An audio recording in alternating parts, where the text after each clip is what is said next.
आपल्याला माहिती आहे, माझ्याविषयी मी बोलतोय की जेव्हा निवडणूक डिक्लेअर झाली, निवडणुकीचा प्रोग्राम डिक्लेअर झाला, माझी तर म्हणजे खऱ्या अर्थाने मला अनेक लोक म्हणाली की आपण उभा टाकलं पाहिजे, आपण या नगरपालिकेचं प्रतिनिधित्व केलं पाहिजे। त्यावेळेस मी स्पष्ट नकार दिला की मी ही निवडणूक लढवणार नाही। ह्या कार्यकर्त्याच्या निवडणुका आहे आणि कार्यकर्त्यांनी ह्या निवडणुका लढल्या पाहिजे, त्याचं प्रतिनिधित्व केलं पाहिजे, ही माझी सुरुवातीला प्रामुख्याने भूमिका होती।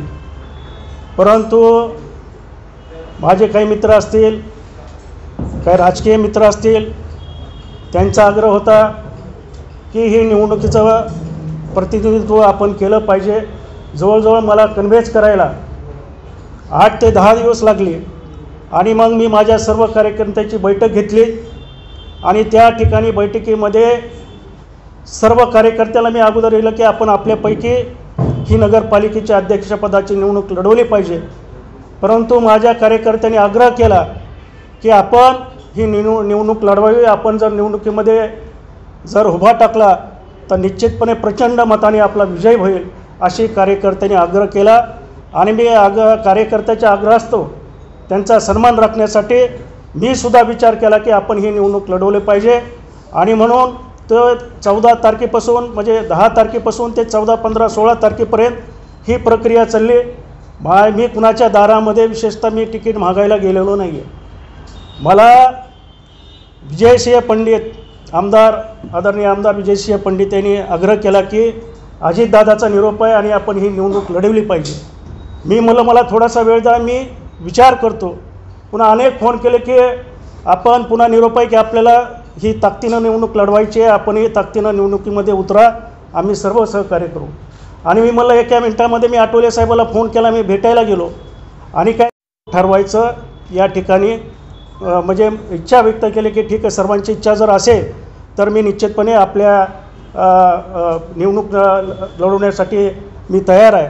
आणि म्हणून राहिला पुन्हा चिन्ह, त्या रिपब्लिकन पक्षाचं चिन्ह घ्यायचं का राष्ट्रवादीचं चिन्ह घ्यायचं, मी आठवले साहेबांना बोलल्यानंतर आठवले साहेब काय म्हणले की मी त्यांना पटवून सांगितलं की ही निवडणूक ही प्रभाग पद्धतीची आहे, खाली 2 उमेदवार नगरसेवक आणि 1 नगराध्यक्षच आहे। तर आठवले साहेबांना मी कन्व्हिन्स केलं की घड्याळ चिन्ह घ्यायला काही हरकत नाही। हे म्हणजे हे सुद्धा तो तांत्रिक जी अडचण होती ती सुद्धा रिपब्लिकन पक्षाला जागा आणि आपण घड्याळीच्या चिन्हावर लढलं पाहिजे, मी त्याला मान्यता घेतलेली होती।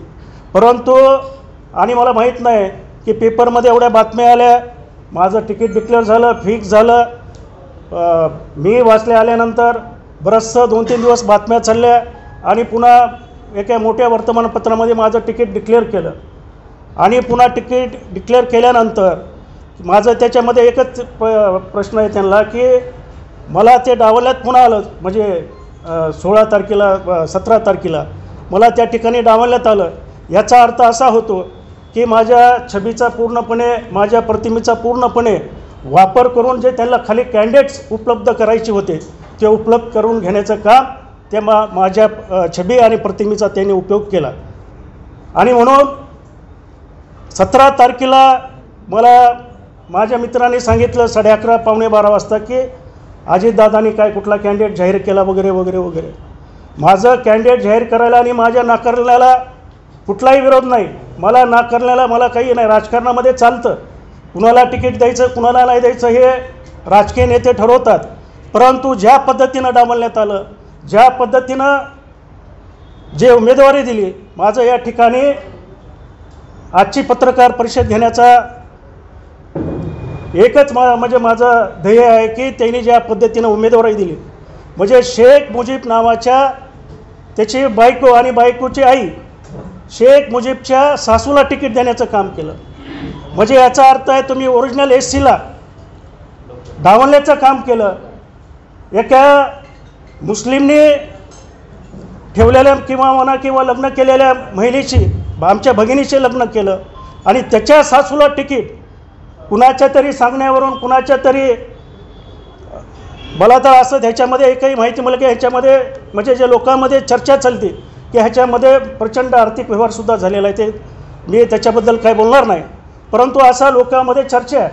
आणि आजची प्रेस घेण्याचं एकच कारण आहे, तुम्ही जर एसीच्या लोकांना डावलत असाल, तुम्ही जर कुणी ठुलेल्या म्हणजे लग्न केलेल्या महिलेच्या सासूला जर तिकीट द्यायचं असेल तर या प्रवृत्तीला माझा आणि पूर्ण आंबेडकरी समाजाच्या सर्व कार्यकर्त्याचा ह्याला विरोध आहे. आणि ही जी त्यांची प्रवृत्ती आहे ही प्रवृत्ती अत्यंत वाईट आहे.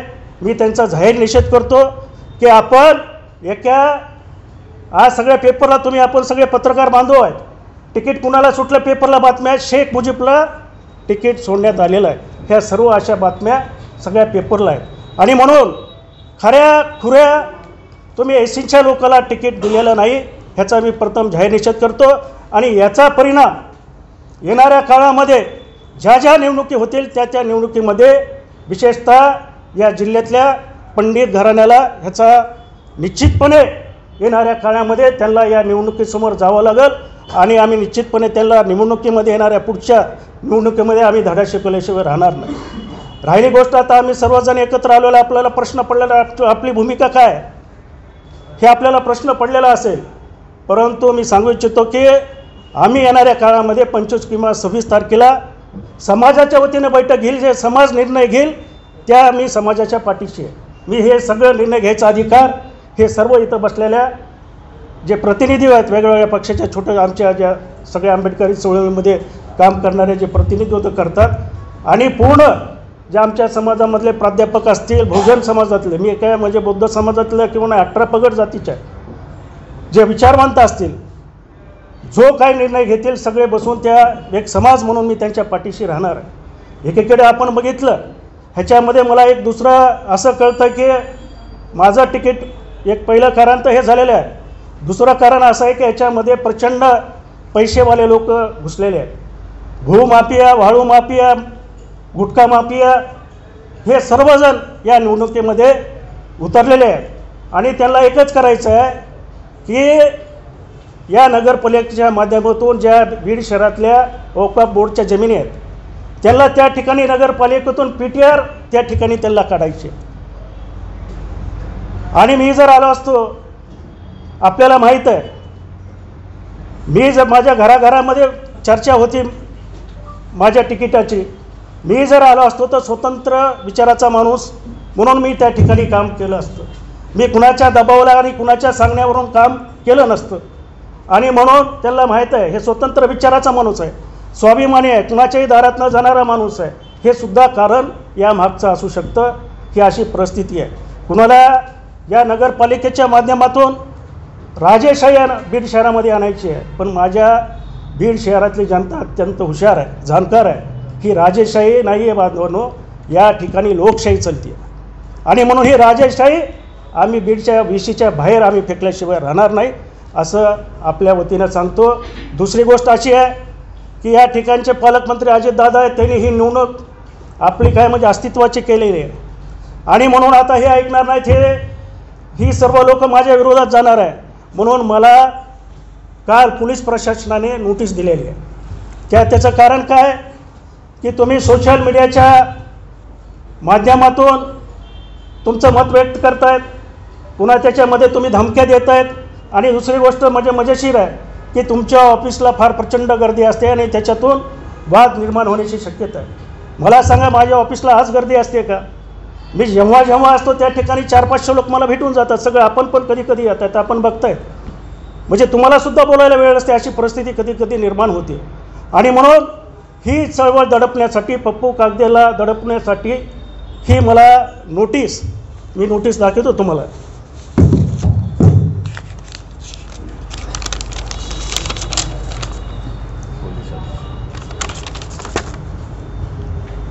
ही मला नोटीस दिलेली आहे.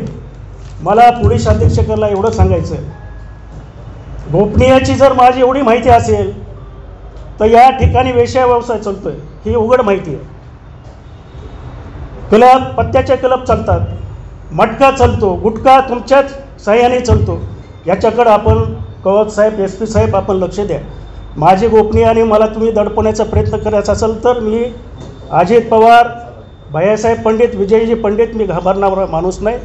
मी अनेक चळवळी केल्या, अनेकदा जेलमध्ये गेलो आहे आणि म्हणून तुम्ही मला कदाचित मला अशी माहिती मिळाली की ह्यांचं काहीतरी काढून निवडणूक होऊस तर जेलमध्ये टाकायचं.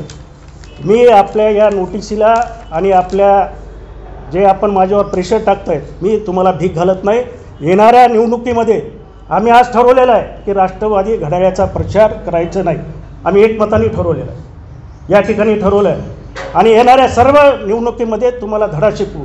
आणि हे जे अजितदादा तुम्ही जी मला नोटीस दिलेली आहे, मी या नोटीसीला भीक घालत नाही. मी माझे जर कार्यकर्ते सोशल मीडियाच्या माध्यमातून महार वतनच्या जमिनी आमच्या परत द्या, ही काय चूक आहे? आमच्या जमिनी आम्हाला परत दिल्या पाहिजे. बऱ्याच तुमच्या महार वतनचा जो जेव्हापासून निघाल्या तेव्हापासून ह्या पोस्ट सुटतच होत्या. ह्या 2 दिवसामध्ये अधिक पोस्ट गेल्या. अरे आमच्या जमिनी, महार वतनाच्या जमिनी तुम्हाला खायला जमतात, आम्ही ते मागायचे नाही. तुम्ही आमच्या फुकटच्या जमिनी घ्यायच्या, पोरासाठी घ्यायच्या, स्वतःसाठी घ्यायच्या.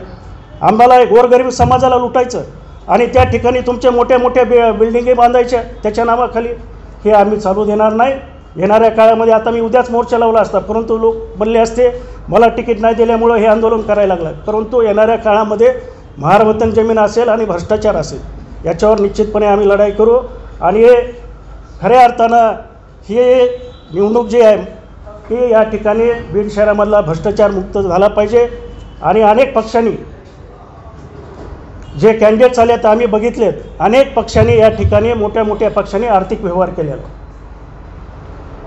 अनेक पक्षांनी केलेला आहे. आणि त्याला तिकीट, अरे कुठे ते पारवेबाईची कुठे तुम्ही बातमी ऐकली, ते कर्मचारी होती कुठं तहसीलला, अरे तिने भ्रष्टाचार केला, 2 वेळेस सस्पेंड झाली. ती 2 वेळेस सस्पेंड, 2 का 3 वेळेस सस्पेंड झाली. भ्रष्टाचार केला, 100 रुपये खा, 500 रुपये खा, त्याच्यामध्ये ती सस्पेंड झाली.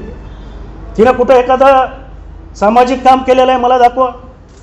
कुठं कुणाला तुम्ही कुठल्या विद्यार्थ्याला मदत केलेली आहे, कुठल्या गरीब वस्तीमध्ये जाऊन तुम्ही कुठलं काम केलेलं आहे हे दाखवा मला.